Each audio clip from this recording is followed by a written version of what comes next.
when they eventually get the digital currency right, it will kill Bitcoin. But in the meantime, I don't think that anyone owning Bitcoin feels at all threatened by the imminent arrival of the digital currencies. Welcome to another Breakout with Breaking Views brought to you by PGIM. I'm here with Edward Chancellor in the UK. You're in London today, Eddie. You're going to talk a little bit about digital currencies, which you've been writing quite a bit about recently. But this week you suggested that digital currencies aren't as stable as people make them out to be. What's your case? You have to think of it. The central banks are issuing a digital currency to replace paper money. Now, I thought it'd be interesting to go back and look at what happened when paper money itself was introduced, whether in China in the 11th century or in Europe, in Sweden actually, in the 17th century. And what you see is a common pattern everywhere. When paper money was introduced, initially it was convertible back into the metallic currency, but soon the governments couldn't resist the temptation of printing too much money to fund their expenditures. So they suspended the issuance of the conversion back into metal currency, and then they issued more and more. And for a while, there was a brief moment of prosperity, but then came the inflation. And with the inflation, people were desperate to get out of the paper money, and they tried to convert back into gold or copper. And then the governments didn't like that, so they would ban the holding or ownership of copper, and the inflation would continue. And then suddenly you get to a point where basically, and this is quite interesting, we all know about Gresham's law, the good money, the bad money driving out the good. But at high inflation, Gresham's law works in reverse.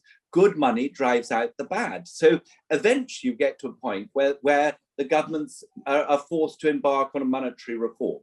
You're talking about the introduction of paper money, and you're kind of comparing that to the introduction of digital currencies. Now, of course, paper money has had a pretty good long run. So despite the sort of the teething problems of some of these things, I mean, is that kind of what we can expect from whether it's central bank digital currencies or other digital currencies, that they'll be tough, there'll be some problems at first, it might be ugly, but over time, this is basically going to become the money of the land.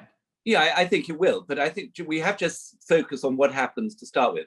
And we will also think about the circumstances today. Now, it would seem that a digital currency is easier to offload than a paper currency. It's digital after all.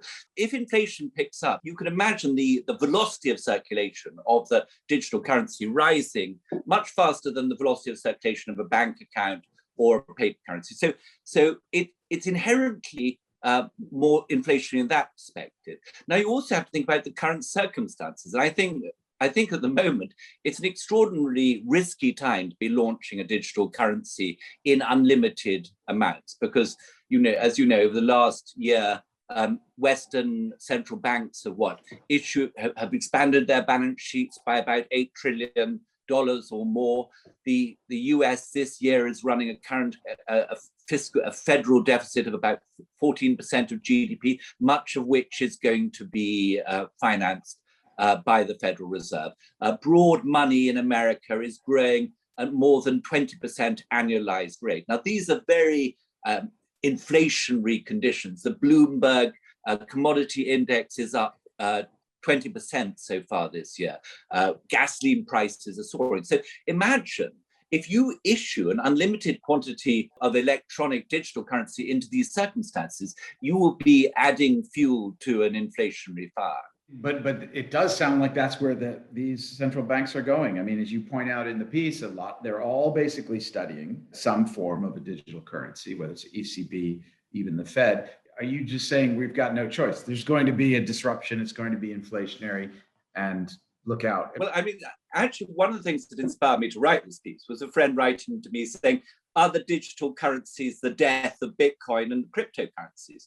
And I think they are in the long run, but not in the short run, because if you have a digital currency issued by a central bank under highly inflationary circumstances, which is financing the government, modern monetary theory. So it's basically cash, central bank funding of government spending. Well, if you go down that route, then what does the investor want to hold? Well, if he's a groovy investor, he'll want Bitcoin or or Dogecoin. If he's a bit old-fashioned like myself, he'll be wanting gold or silver. But either way, he won't want to be hanging on to this digital currency. But if you think about what happened to the paper currencies when they were introduced, after a while, the inflation gets to such a point that actually then you get a monetary reform. And I think some stage down the line, I don't know when, let's say 3-4 years down the line, if they issue the digital currencies now, they will have to reform them down the line, and they will have to come with a limited